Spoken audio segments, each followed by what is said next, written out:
My name is Steve Thompson. I've been a collector for the last 65 years of military artifacts.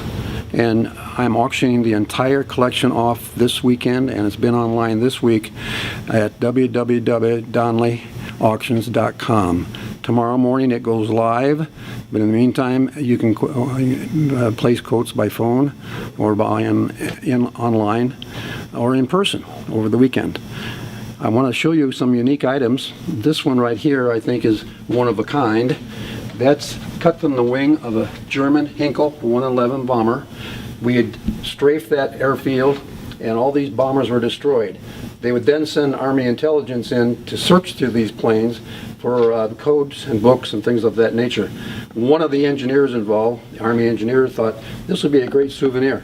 So he cut the Baltic Cross out of the wing of one of the Hinkel 111s, brought it home, had it on his office wall, and now I own it, and you can too if you want to. I always try to collect unique memorabilia, something that nobody else has got. One of my favorite groups is Jimmy Doolittle Raiders. They are the ones who attacked Japan after Pearl Harbor. Very brave guys, courageous guys.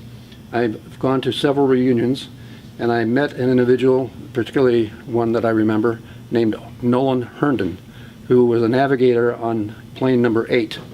And they got diverted to Russia because they were running out of fuel. And they landed on a Russian airfield, and believe it or not, the Russians took them prisoner of war, even though we were allies. They managed to escape 14 months later. But Herndon found out that his plane, which had been taken and inspected and so forth by the Russians, actually still existed. They just bulldozed it off to the side of the runway. And he was able to get into Russia with permission and remove a part of the tail section. He then sold small pieces like this at one of the reunions. That's the actual piece of the tail fin of plane number 8 of the Doolittle Raiders. That's for sale in the auction up until the auction is over on Sunday. And here's another unique item pertaining to Doolittle.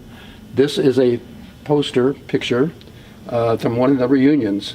What's unique about it is that this is the only one I have. Jimmy Doolittle himself signed it. So I checked the date to make sure that this was not a fraudulent signature and to make sure he was still alive, and he lived to be 96 years old. So date-wise, it's quite compatible. So again, Steve Thompson from Donley Auctions, Union, Illinois, and you can bid it right now, or you can come in here tomorrow and bid it live on Saturday and Sunday. Check it out at www.donleyauctions.com.